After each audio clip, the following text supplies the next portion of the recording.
João 3,16 revela que Deus amou o mundo. E aquele que amou, ele deu algo.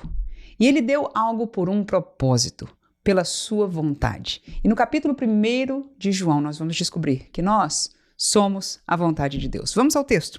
João capítulo 1, a partir do versículo 4, e nós leremos até o versículo 13 deste texto, tão lindo que nós vamos estar pensando, meditando em algumas de suas palavras. Capítulo 1, portanto, do Evangelho de João, versículo 4 em diante, diz o seguinte: Nele estava a vida, e a vida era a luz dos homens. E a luz resplandece nas trevas, e as trevas não a compreenderam.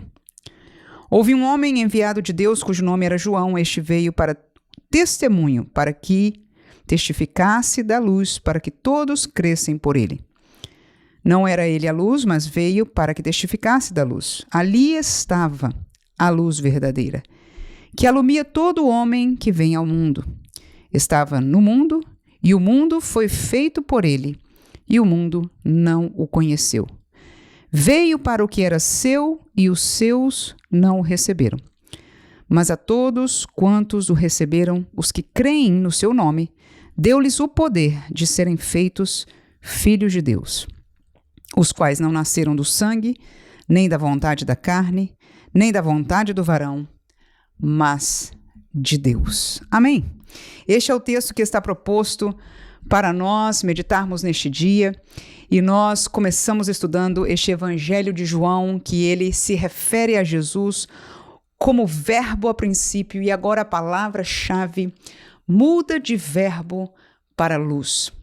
E eu parei para meditar, porque isso é ter um tempo devocional na palavra, é meditar, é pensar no que significa ser a luz dos homens, ser luz. Ele era a luz. E quando eu pensava na realidade da luz, inclusive em palavras bíblicas sobre a luz, eu entendo que a luz, ela é algo que revela, ela é algo que dá discernimento. Discernimento no sentido de que se você não vê bem o que está naquele canto ali, quando você coloca a luz, você vê claramente o que está. Você vê especificadamente aquilo que pode estar ali. Então, a revelação das coisas é a luz quem faz. E a segunda palavra seria o lado negativo da luz, que é o incômodo. Nós não vamos falar neste texto aqui, ou neste contexto, mas nós vamos ver que a luz, ela incomoda, inclusive pelo fato daquilo que ela faz, que é de revelar. Então, quando eu pensei em luz e eu comecei a aplicar esta luz em relação àquilo que nós lemos, eu percebi no versículo 4 e no versículo 9, que ele diz: ele era a luz dos homens, ele era a luz que alumia todos os homens. E eu me perguntei por que ele era a luz dos homens e alumia todos os homens.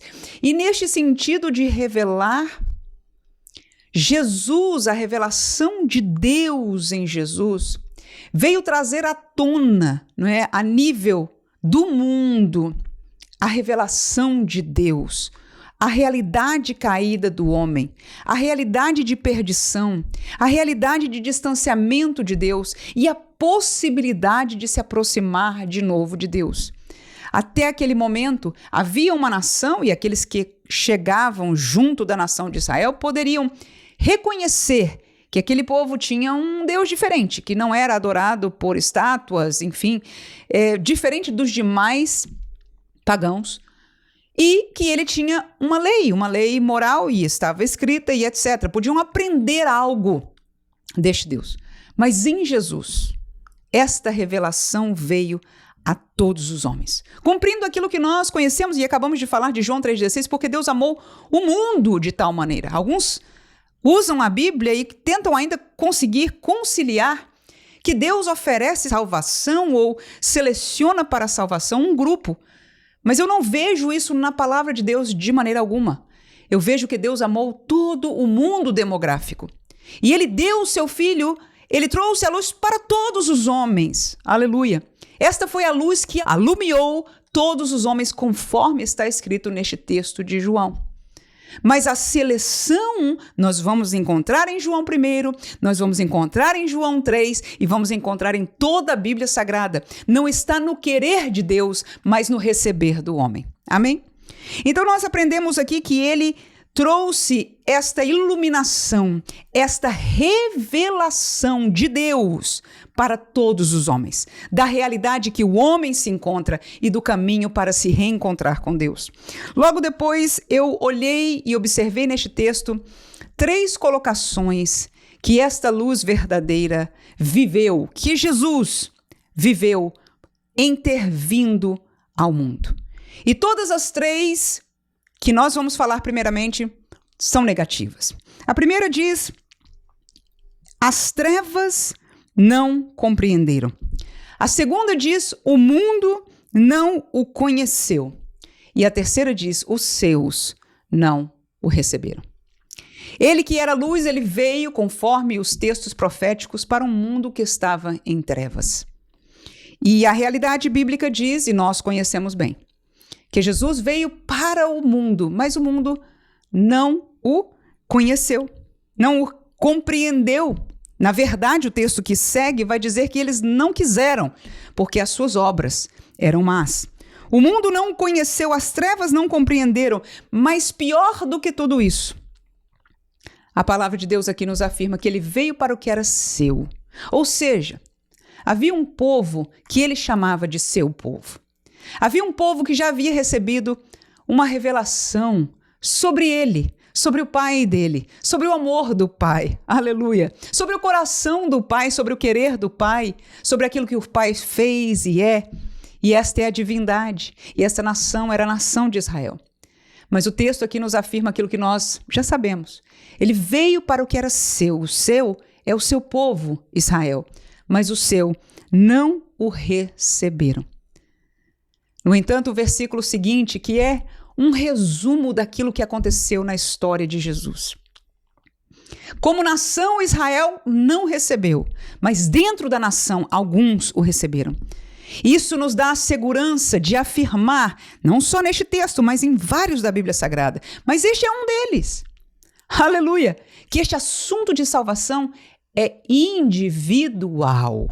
Não é nada coletivo. Deus nunca salvou o coletivo. Ele apresentou a lei para um coletivo. Ele chamou uma nação coletivamente para representar a ele aqui na terra. Mas salvação é algo individual. E ele veio para o seu povo, mas eles não receberam. Mas aí vem o texto que mostra-nos esta realidade. A todos quantos o receberam. E quem recebeu a Jesus no tempo que ele andou aqui na terra? Muitos judeus, muitos israelitas. Veja que como nação, eles rejeitaram. Aqui está dizendo, nós vemos que foram eles que disseram crucifica, nós não queremos, ele não é o nosso rei. Eles rejeitaram o seu Messias, mas muitos israelitas, particularmente, individualmente, receberam. E este texto está incluindo estes israelitas, que agora, como disse Paulo, foi feito um novo povo dos judeus, israelitas e dos gentios, quando esta salvação vai ser plenamente trazida aos gentios. Então, destes dois, Deus fez um povo, este mistério de Deus que estava escondido desde a antiguidade. Então, a todos quantos o receberam.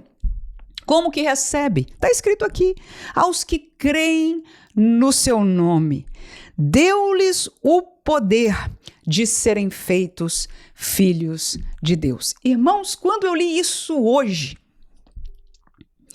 me caiu tão mais forte do que qualquer dia. Que privilégio é crer em Jesus. Eu já usei esta palavra, filho de Deus e etc., muitas vezes. Mas quando eu li este texto, me caiu de uma maneira tão especial. Eu digo, que privilégio o Senhor nos deu. Aleluia.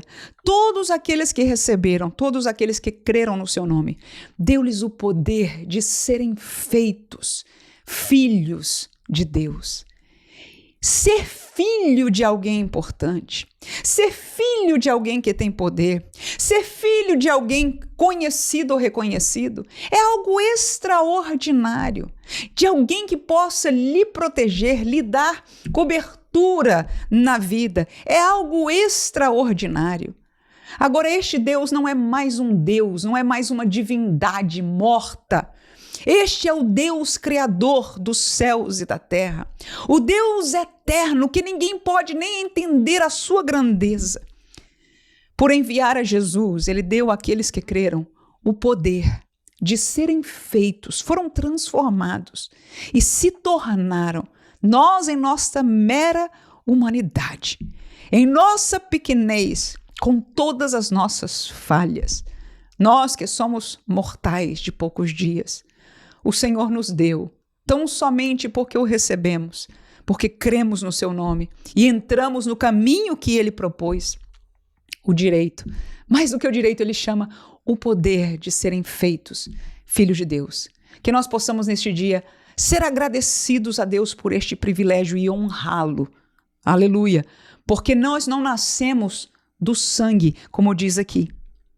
Não nascemos do sangue, esta filiação não é como alguém que nasce um bebê do sangue de uma mãe com de um pai. Não, este não foi o nosso nascimento. É uma filiação diferente, nós sabemos disso. Esta filiação de sangue não se pode romper.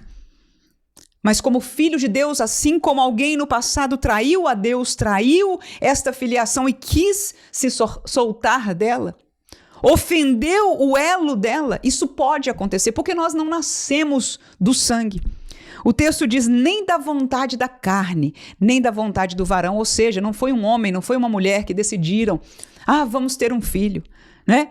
Não foi da vontade humana que aconteceu, mas da vontade de Deus. Foi Deus quem amou o mundo de tal maneira e deu a Jesus para que nós pudéssemos hoje sermos nascidos da vontade de Deus, pela vontade de Deus, e temos o privilégio e o poder de sermos feitos filhos. Que Deus nos guarde, que nós possamos valorizar esta grandíssima oportunidade e privilégio, que nós possamos adorar ao nosso Deus e servi-lo fielmente até o fim dos nossos dias aqui, quando estaremos, pela sua promessa, com ele para sempre. Amém.